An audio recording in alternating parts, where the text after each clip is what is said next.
I would now like to invite Mr. Agendra Kumar for his talk, keynote, titled Leveraging GIS or Geographical Information Systems for Women Empowerment.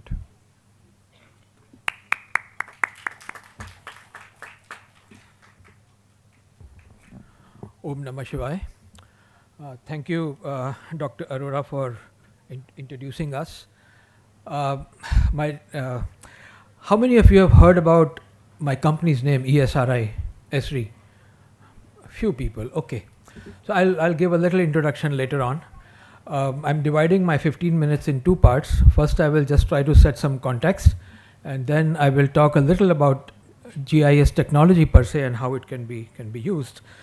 So if we today look at the employment statistics, slides will come later on. In India, IT sector has highest representation of women if we look at the knowledge-based industries. Women roughly make 36% of total workforce in Indian IT sector, which is much higher than the overall share of women in the industry, which stands at 24% in India. The ratio between men and women is almost equal in tier 2 and tier 3 cities, while in tier 1 cities there are more men in workforce than women. And IT industry has been fairly successful in attracting more women because of some steps the industry takes to provide safe and healthy work environment, and they take care of transportation and so many other things. So it took a little bit of effort for all of us to understand what needs to be done to attract women and give them a good environment to thrive and grow in their careers.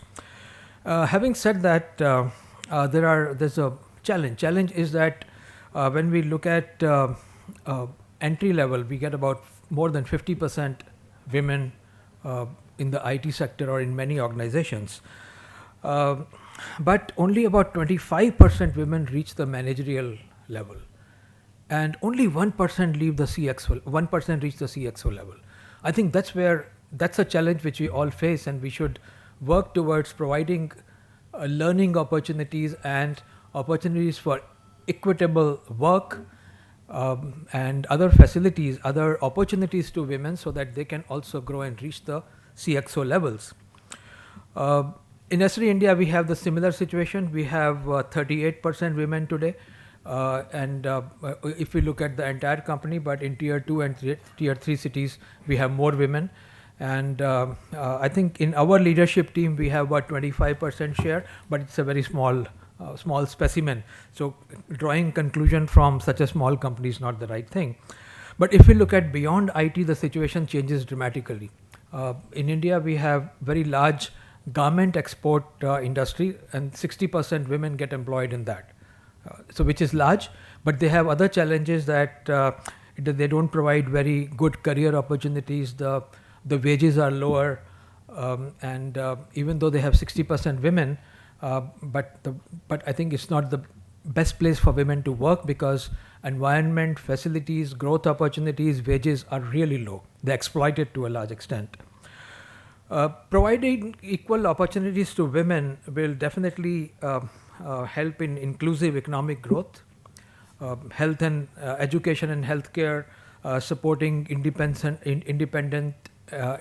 and mobility, building safe places, equal remuneration as men.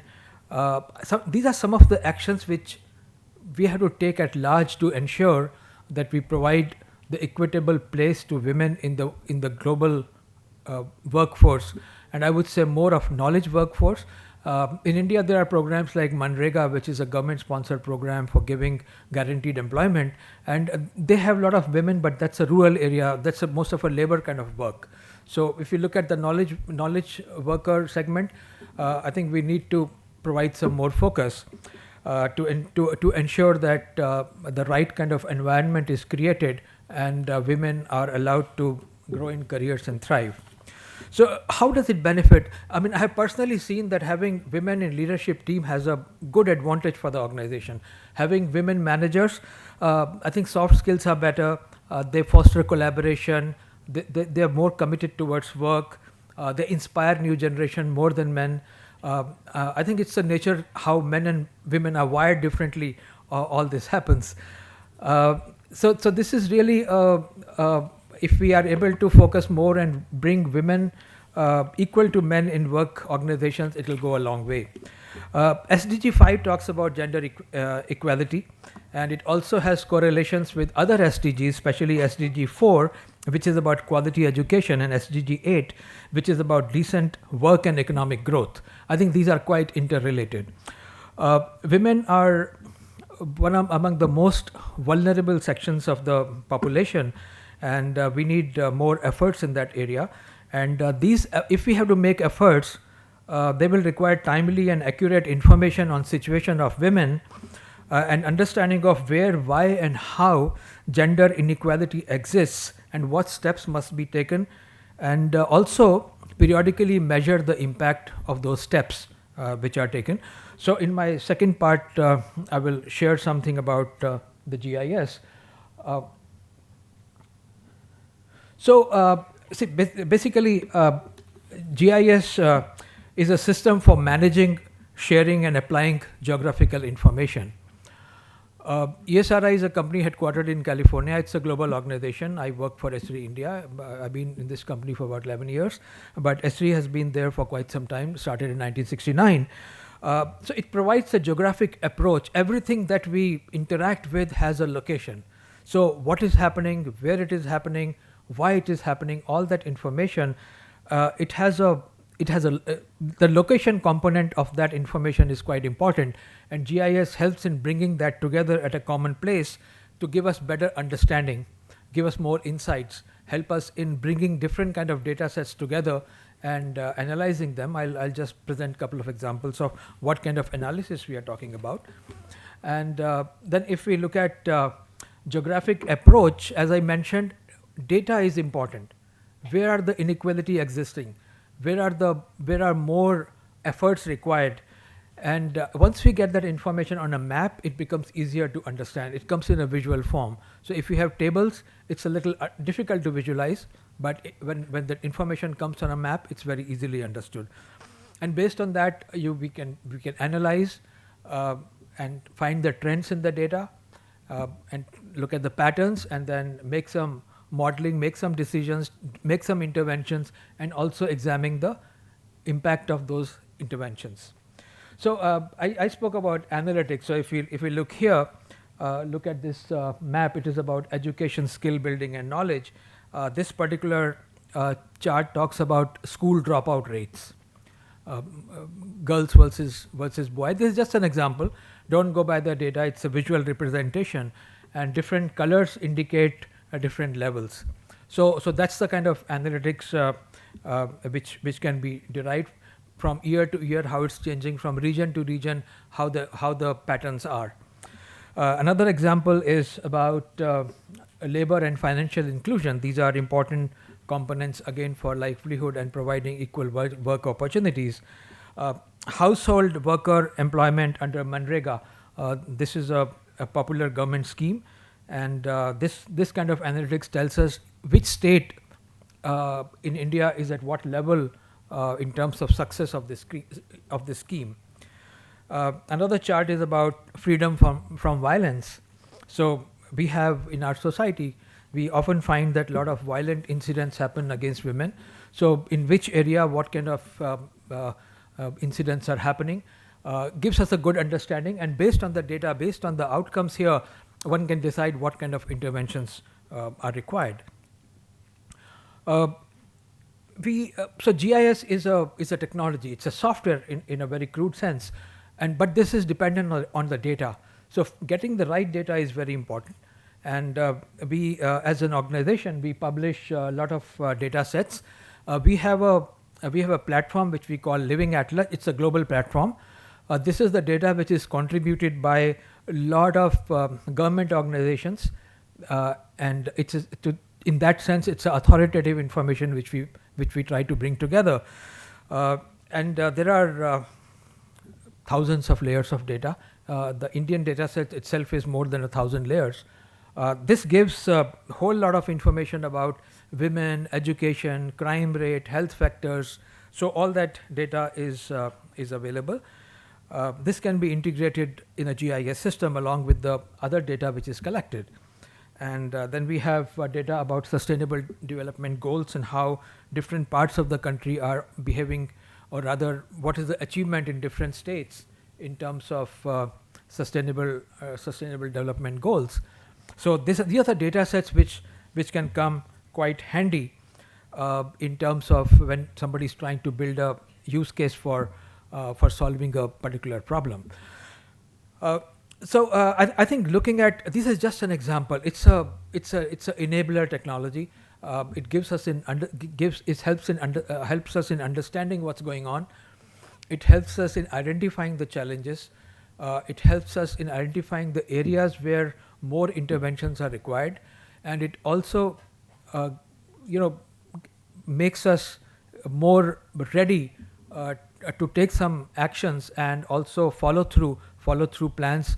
You can look at multiple years, that how this program is going to roll over multiple years, and each year, each quarter, you can see what is the progress happening, and if progress is not as expected, what should be done. So it becomes like a enabling platform with a lot of information and tools for analytics.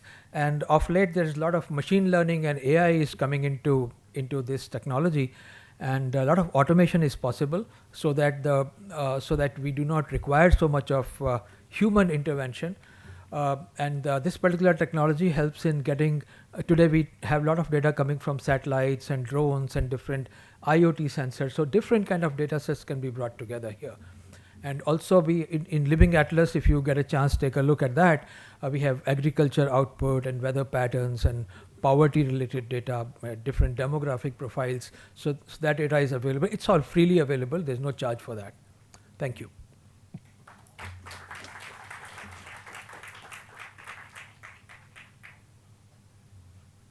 Thank you very much, sir, for a very nice talk. I would like to invite questions from the audience.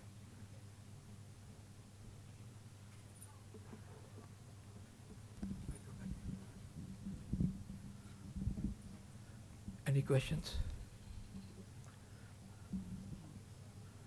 Yeah.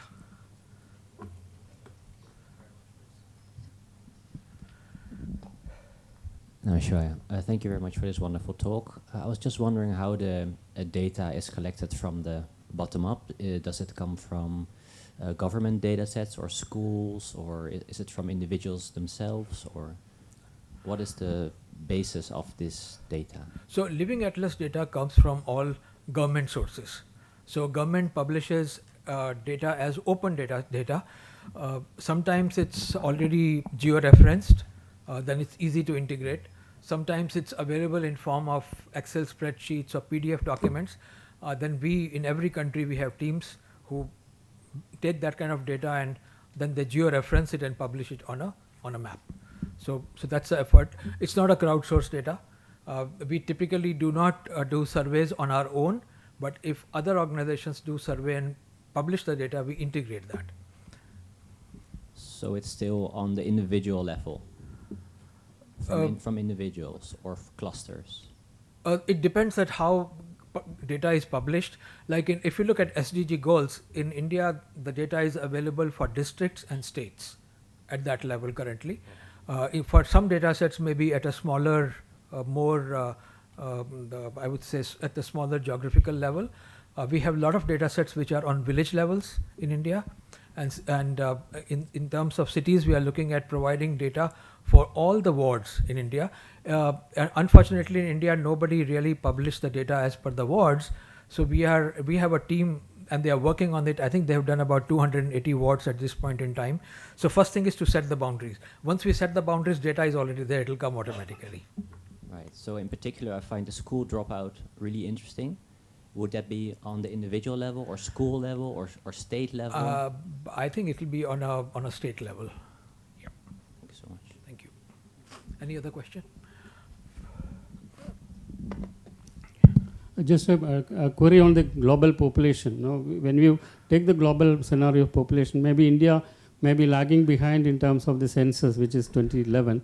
So suppose you do a comparison of global population on current terms, how do you, source the data for India's population?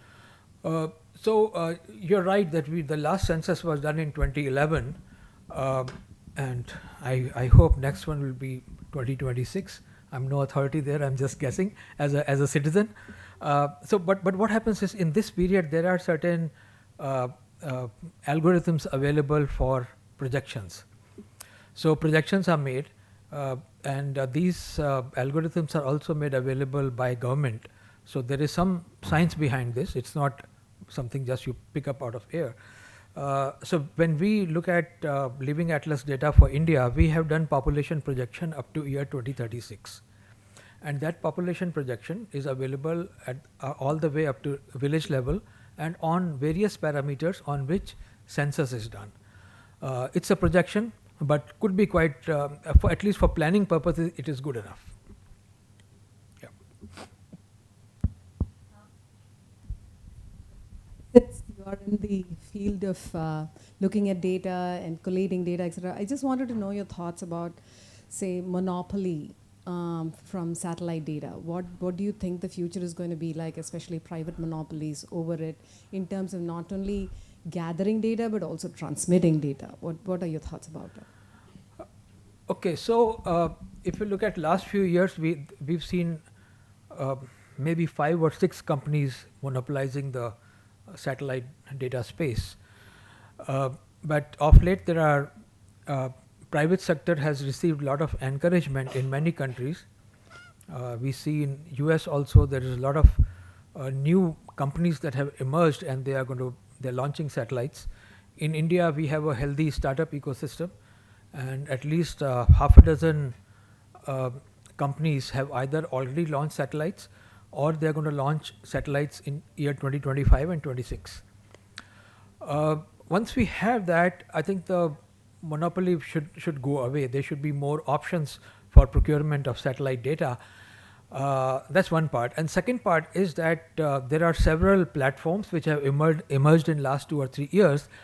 Now these platforms do not own any satellites, they do not own any data, but they give us a capability of tasking a particular satellite to capture an image of a given area at a given time. Like if I say, if suppose there's a heavy rain and flooding in Mumbai, and we want to have data, say 3 times a day, it's possible to task a satellite to get only that data and provide. So the cost comes down, time to get data also comes down, and they have you can choose different kind of sensors. If it's cloudy, optical sensor doesn't work, you can look at SAR data. In SAR also the resolutions are becoming better. So this field is going to be very open in the future.